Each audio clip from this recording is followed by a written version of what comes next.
All right, we are ready for our last session of today. We've got building tomorrow's teams with AI-focused marketing roles. I'm so excited for this panel. I've got Levi Worts, who's a senior AI marketing strategist at SUSE joining me, and Sarah Sehgal, who's the director of growth marketing operations at Open Sesame. Levi, Sarah, welcome. I'm so excited to jump into this.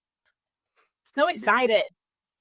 Okay, so this whole panel is going to be really focused on the future of marketing organizations. We're starting to hear a lot more about specific roles like yours, Levi, who are very much grounded in AI and are AI focused, or people hiring for AI specific roles, Sarah, which I know you're going through right now at Open Sesame. So to kick things off, I'd love to just chat with both of you about how these AI focused roles are reshaping your current marketing organization. What changes are you seeing today in your team structures and responsibilities? So to kick things off, Levi, I'd love to hear from you first. Yeah, absolutely. And I think we should really kind of break this down between maybe the different, types of organizations. I'm coming from an enterprise organization, so I can speak to that pretty closely. But I think, there's things to consider for mid-market and startups.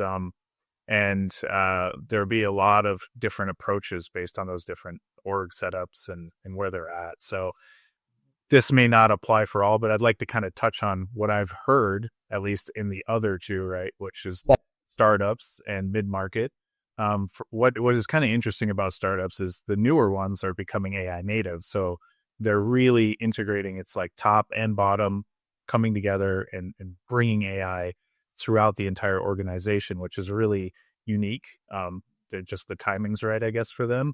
And then conversely, right, like say the enterprise is very large, it's been around usually for a long time, lots of like defined processes, governance, all of this stuff that can very much push back against this idea of like integrating AI into an org, and like what are those roles, how do we use it, all those questions that come from it. So what I'm seeing is at the enterprise, at least, that there's a lot of pressure from boards, the C-suite saying like use AI, implement it more. And I think what's kind of hard about this where we're at in this point in time is nobody really knows what that means, right? So what I've seen and heard a lot of people mention is that it kind of keeps getting cascaded down, right? And people keep saying, use AI, do something with AI. And it ends up kind of hitting more of the bottom, and the bottom is the one that are executing and creating and piloting and figuring out these things, and then building that kind of back up to the top. So we're in that kind of strange place where it's driven from the bottom with interest from the top. And those are kind of colliding right now. So it's kind of interesting to see how roles are trying to kind of form right at the enterprise level. It's pretty entrenched, right? It's very structured that way that it kind of resists that. But it's the future, right? So with me specifically, it started because I ran a pilot, like right as Gen AI became more available. I ran a pilot based around that, which showed kind of action, right, and interest, and it was successful, which that report just came out recently, like 95% of pilots failed and three successful pilots. So I guess I'm doing something right. But, those early kind of like actions allowed that space, right, for at least my company to say, hey, this is really important. We need to build these, at least one role in, and then I think there'll be, in the future, many more that find their way there. So it's an interesting place to be. I think in the mid-market, they probably have the most advantage because they have the capital, they have the like kind of the more of a positioning of brand, but they're not so entrenched. So they kind of have that ability of like they could rethink their org easier than say the enterprise and really compete heavily using that AI approach. So yeah, some things, but if you're a startup that's not AI native, you better really be rethinking how you're going to approach it, because unfortunately, I think there's massive competition coming your way. So yeah,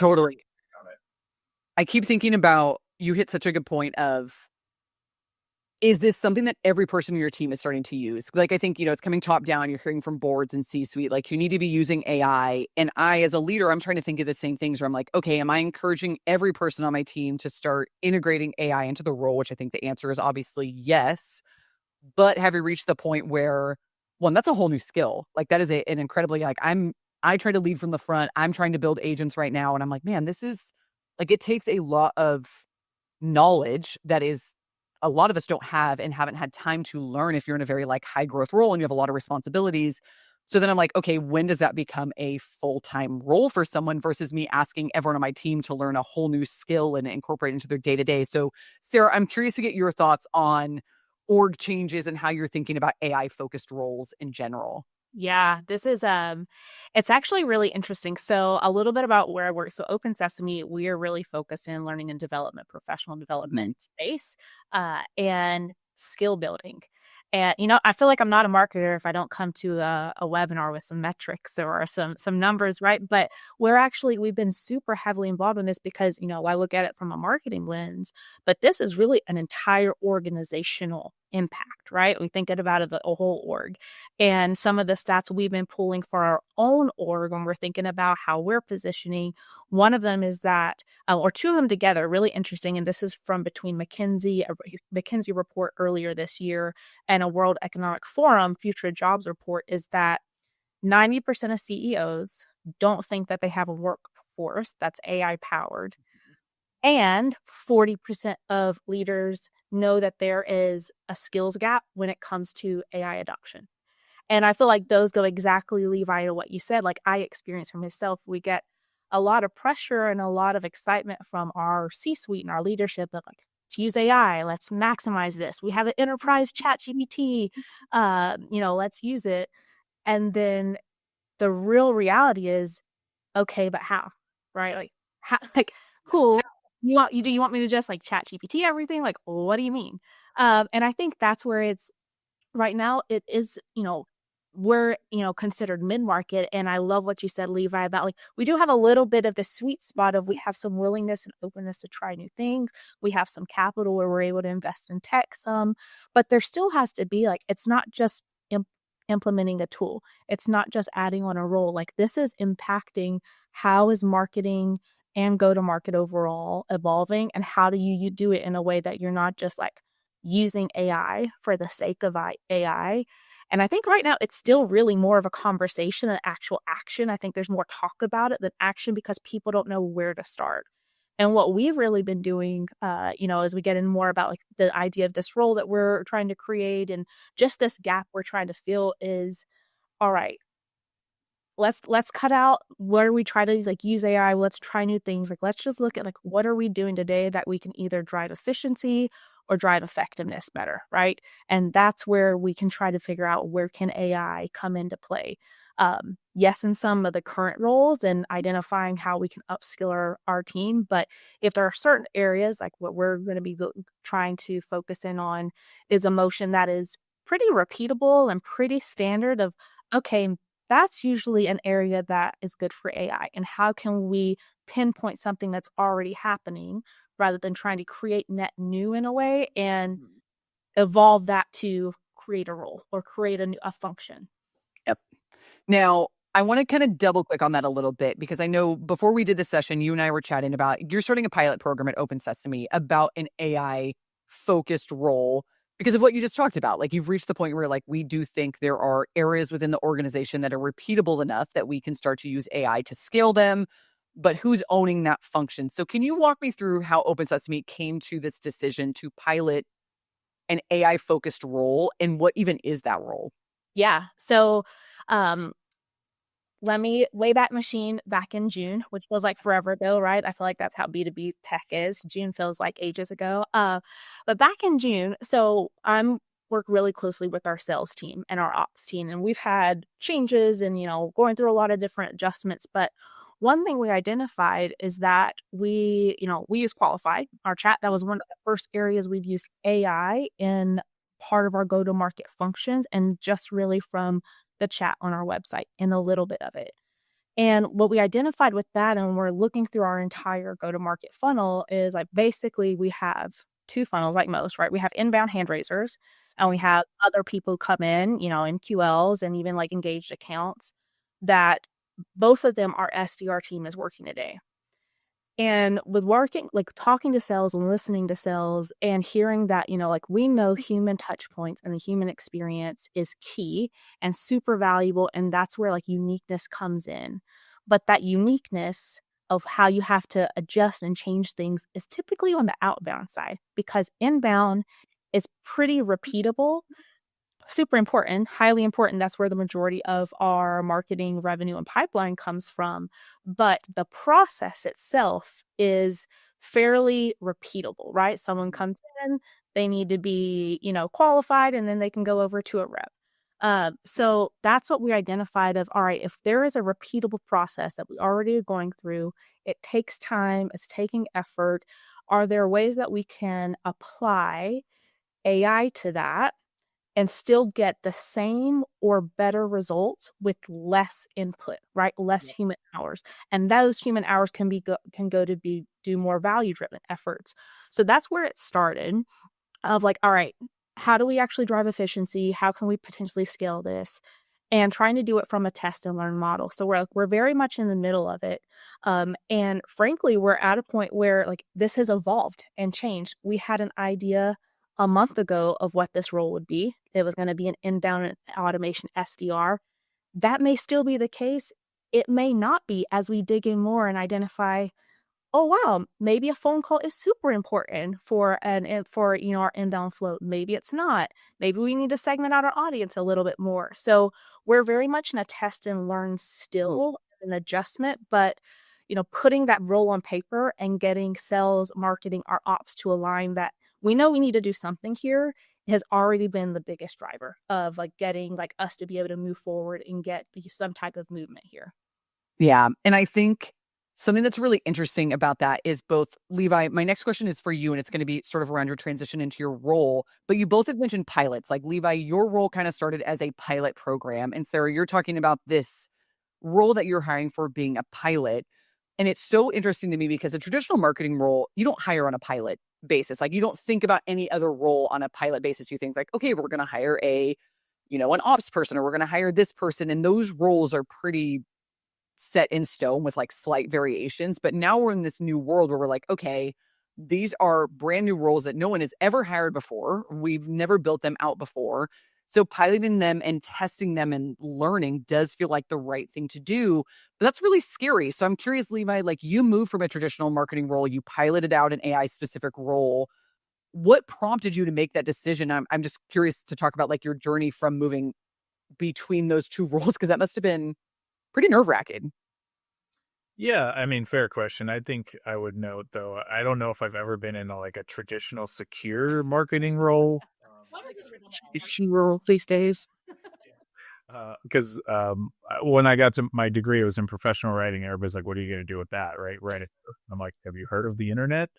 And then I got into chatbots, right? And everybody's like, "What are you doing there? There's nothing there." I'm like, "Oh, I don't know. I think it's kind of the future, right?" So every choice I've ever made in my career has always been, I see the potential and I get on it, right? So, and there's potential in there's like all these roles, obviously, and what I think we're in a really interesting time that you can take any traditional role and actually kind of flip it up on its head and think of like, how can this be empowered by AI, and that's a really fun time to be there, but it also requires that kind of like interest in doing so, right? And I'm not that everybody should or has to do that. And I think it's not fair to ask everybody to do that. We can talk about that later. But for me, it's always been a little bit of kind of like intuition, like trying to read like where the market's going, right? Like what's happening. And then a touch of passion too. Like I don't want to say, because I think we've overdone that, like follow your passion, right? But you have to be kind of interested, at least, engaged and curious as to like what this could become. And that's mostly what's driven me. And so I think, this is kind of what has driven my interest in evolving into this space. Certainly when we talked about that pilot, right, that had nothing to do with my current role. There's maybe a little crossover, but I just was really interested in it, saw an opportunity, jumped on it, said, hey, let's do this, let's pilot this thing, which at the time, which is kind of funny because it was over 3 years ago, but it was a hybrid search. It was AI answering questions, but producing search results. So you could drive right to like where it came, like where that particular question you asked would be in content or in a web page or something like that. And now, it's everywhere, right? Like Google's doing it, ChatGPT, right? These are common things now. So it was kind of funny that that pilot was hinting at the future of search. But yeah, it's always good, I think, to take risks. You cannot always be in the safe place. So if you're interested in AI, it starts with taking that first step. Yeah. And I would say one of the things from a leadership standpoint that I've noticed with AI specific roles, because we have a few at Qualified, we have both inbound and outbound heavy focus, but they are like, this is all they do is manage AI, is it opened up a new opportunity internally for someone who was maybe in a traditional marketing path that they didn't want to continue to follow. So for us, we might have had SDRs that weren't necessarily interested in moving into the traditional next step is you're an AE. And then from an AE, you go into like your mid-market, then you go up to enterprise. And that is just that path that we've seen. But there were people that joined in an SDR role that were like, that's not really the path I see for myself now that I'm here. And I'm not really sure what the next steps are. And it is exciting, as we talk about this, like, is AI replacing roles? Is it adding roles? Whatever it is for us, we've seen it add roles and give opportunity to people who might not be looking for a traditional path. And they're like, I see an area of opportunity here. It's cutting edge. I think it's going to start to be imperative for every organization to have someone that is very AI focused. So it was exciting as a leader for me to see opportunity open up for those people that we might not have otherwise had. So I like hearing you say that you saw that area of opportunity, you jumped on it. I think for people listening to this, that's such good advice of like, hey, if you see that area of opportunity, there might be a new path you didn't know about before. I'd even add to that, Sarah. Like, I love that example. Levi, like what you've experienced, like that, what you just shared, Sarah, of not the traditional path. Like that's all. It was one of the considerations when we specifically, view one of this is SDR in the title because hey, we have a great SDR team. Some have actually been here for a couple of years, and it's like, okay, how do we actually create potentially a new path that they're going to be passionate and excited about? On the flip side of that too, though, is if you are passionate, if you do have some type of excitement, I feel like some of us marketers, I feel like it's the level of passion in your job is higher in B2B marketing than probably a lot of like some other roles in there, but there's a lot of people like geek out over what we're doing. But if you are like surface that to your leadership too, right? Because I think this is such an interesting and ambiguous area that there is interest from leadership to use it, but leaders are afraid to say, we don't know how, right? We don't know how we want you to use it. So like, if you're passionate in your role and like raise your hand, like you say, like, hey, this is something we could be doing. I have a couple of team members who are doing this and it's getting a lot of visibility from our leadership because they are piping up to say, I'm going to do this. Nobody told me to do this, but I know there's some potential here. Maybe it's a fail, maybe not. But I think that's important for individual contributors and people as well. Like, don't wait until the role comes open, like create it. Yeah. I'm curious because Sarah, you touched on this a little bit about leadership. They know they want this, but they're not always the ones to pipe up and say like, we don't know. Sarah, I'll start with you here. What organizational or cultural barriers do you think either that you've seen or you think marketing leaders are going to need to overcome to get these AI-centric roles adopted by the entire organization? Because it sounds like, leadership might be one of them, hesitancy around leadership, and they're uncertain whether they should be moving in this direction. So what barriers do you think we're going to see or have you actually seen? I'll really focus in on two that I've seen and I kind of expected a little bit, but these are like we're facing right now. The first is ambiguity. right? Like there is like when you are doing this, when you're both in creating new roles or trying to identify where the role should be, as well as, you also have to think of career paths for your existing team, growth paths for your existing team, like doing all of that. AI has just thrown this massive wrench into, well, what does that look like? What can that be? Because it is still a lot of unknown. Yeah, we talk agents and like there's tools and stuff, but like the actual, like at the end of the day, the business still wants revenue, right? Marketing still has to drive pipeline and brand impact. So like the outputs don't change. It's just how do we get there? So I think that type of like being comfortable as a leader with ambiguity, knowing that if you create a job description, if you outline a pilot, if whatever you do, like it is likely going to shift and change as you start taking action. But you Yep. can't not take action because of that. So I think that's really one that we've experienced of, the job description has changed a little bit. We're thinking differently about who needs to be involved. So like being comfortable with that level of ambiguity and navigating that. And I think the other one is, wow. And to Levi's point earlier, I think this very much depends on the size of your company and the industry that you're in. Like I know like we have some financial organizations and government agencies that are very different in their AI journey than we are.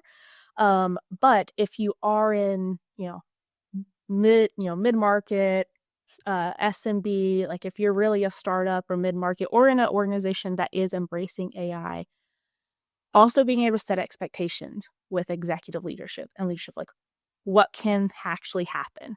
Because I think there is this, the reality of what we're doing now and what is assumed and what articles they read and what they hear are often very different.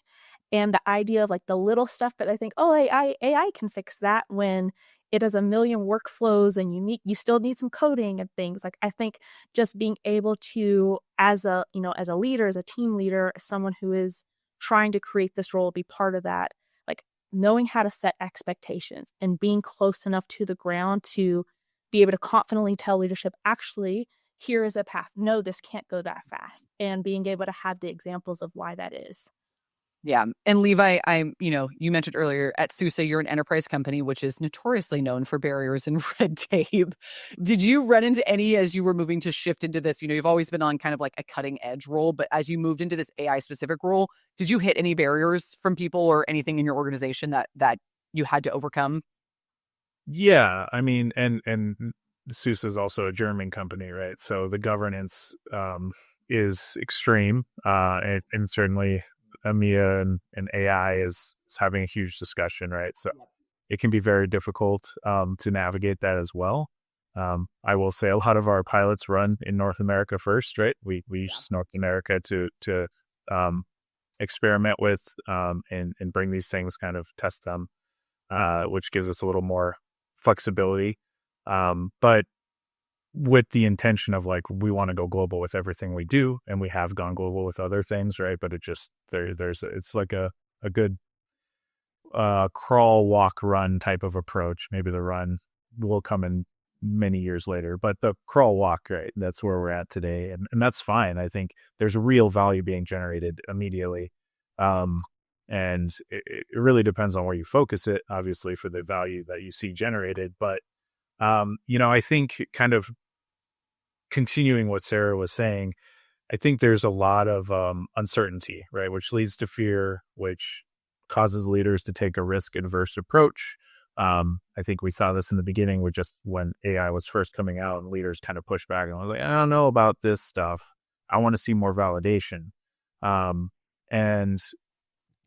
in that inaction, right, is a decision, and it will affect the organization. So, kind of staying on that thread, if you don't create these roles, if you're not enabling employees to evolve into these roles, I think the reality is they're going to leave, and they're going to seek the organizations that are prioritizing it. Yeah. So if you fear it and you resist it, unfortunately, it's going to actually cause probably bigger problems, right? You're going to lose your talent who are going to go seek the places that are less fearful and more interested in what can be created, what they can design with it. But the barriers have it's kind of strange. I don't want to say it's like a barrier, but like, as I had mentioned in the beginning, the leadership kind of like cascading down this direction of like, figure out, go explore how to use AI in your day to day, in my opinion, is the wrong approach. And I've been hearing it everywhere. Yeah. Uh, lots of direction. I think there's some famous, emails that have gone out where everybody needs to use AI, from a CEO. And, and for me, it's like, I think their heart's in the right place, but I would caution against that approach because there's a lot of upskilling, right? It's a completely different technology than we're used to. It's not like you click check boxes and do sliders and some basic things and you get consistent outputs, right? People are using natural language and they're prompting, and there's so much that can change and move around with that type of approach, that they should be thinking, how can I enable my employees, right? How can I build good systems around this? And so I would just encourage leaders to not be so fast to just cast it down, to really, really dive deeper in. Like, what's the systematic approach to this? What architectures need to change? Like, how do I need to rethink my business to make sure that, and I think I heard this actually recently at a meetup. They called it the Hunger Games, of AI, right? It's like, whoever makes it to the end, you win, and everybody else is cast aside. And I don't think that's the right approach, because you're really taking a lot of talent and pushing them away on something that they simply could have just been. They could have been upskilled. They could have been, everybody needs to learn different ways. We've known this for a long time. You need those different ways of approaching and engaging and developing those individuals. It's always been true. AI doesn't change anything here. So, we should not forget what we've learned from the past. It's still going to apply very much with this new technology. Absolutely. Now, I think we have time for maybe like one more question. So, Sarah, I want to start with you, and then Levi, my guess is you'll have something you want to add on to it. But let's talk measurement. So, talking about new roles that like haven't really existed before. Again, when we think traditional marketing roles, we tend to know how we're going to measure success for those roles. Like, we know what we're going to expect from them. So as we're thinking about these new AI-centric roles, Sarah, specifically, you're talking about this inbound AI automation SDR. Are you measuring it any differently, or how are you thinking about measuring for this new role to know that that pilot is going to be successful? Yeah, we put a lot of thought into that piece because there are so many different ways, right? I feel like it's like, and if you ask Chat GPT, which like, yeah, there's all these different fun ways that I can measure it differently. But I think at the end of the day, I really had to think about this and kind of try to sit, if I were in this role, and tell the people closest to the tools that will be used. It's at the end of the, like, the business impact isn't different. The Yeah. ultimate goals aren't different. And I think we can get in our heads a lot of, okay, we're doing something new, so we have to think of it differently. And I'm like, not quite. I'm like, how do we just apply this to what we're already doing? Like, that's really been my mantra of like, it's efficiency and effectiveness. How do we just apply AI to what we're doing already? So with this pilot, to get a little bit in the nitty gritty, like, we really looked at it from some of the same metrics we already look at our inbound from, and outline, hey, here's a baseline 6 weeks prior, and we'll, update that whenever we launch, and then the baseline 6 weeks after. And we looked at really like some of the core conversion rate. So 4-hour inbound to a meeting booked, that conversion rate and the time, meeting booked to meeting had with the sales rep that was qualified, so our SAL, that conversion rate at the time, Yep. and the meeting show rate. Because one of the concerns also is, hey, well, if this is all automated, what if it's just bringing in a lot more junk? So, like, let's look at our actual meeting show rate to make sure it's the right people. So, like, those are some of the biggest ones overall for the business level. Mhm. The other aspect is, if this is pulling time away from SDRs to be able to put it somewhere else, how much time is that? So, and that's a little bit more of like, we're trying to figure that piece out too. Like, if we were to define, how much time are you saying you're spending on inbound? What is that time savings that this is providing to be able to, like, both continue to execute this while now being able to put effort toward outbound instead? Yep. Levi, I'm curious, from your standpoint, when you moved into this role, was how you measured success vastly different, or what did that look like for you? Yeah, that's a good question. I think, it was kind of pilot, right? Like, it's completely unknown. It's very interesting to be in a strategist role, essentially for the entire CMO org, when it's changing so fast and Yeah. adjusting so much, right? It's for me, I simplified it by saying, well, here's the art, like the structure that we should be looking at. Here's the three pillars, right, of our AI, that we should consider, and then simply kind of defining like, okay, so what do we do in these three pillars? And I'll share that, right? It's pretty straightforward. It's content, engagement, and data. So each one of those is somewhat self-explanatory, like content, obviously content generation, I'm saying traditional generative AI. It's like 3 years old. We can say. Yeah, it's traditional at this point. It's old school. There's so many, solutions and ways to generate content now. So that one's pretty straightforward. Engagement, is very much embedded in Qualified, because Qualified bringing AI SDR technology to the forefront. We were literally just like, how do we engage, the massive amount of inbound that we have, that we don't have enough sellers to do so. And so the AI SDR was that huge stopgap measure, right? That we had a big gap. It's filled that role exceptionally. So that one's really easy to measure success. Content, a little bit harder, but I think it's pretty still pretty straightforward. Like speed to content generation. Can you scale your content to different personas and industries and stuff, where it may have been very difficult for a smaller team to do that in the past? Now you have these tools, right, to kind of create mass amounts of derivative content. Does come with its own problems, like managing all that content, which I don't think anybody thought of when they're like, hey, we can just create everything. It's like, yeah, but now what? Manage them, all those different versions. And so they come, new problems are created sometimes with solutions. But and then on the data side, I think that was probably the hardest and most obscure.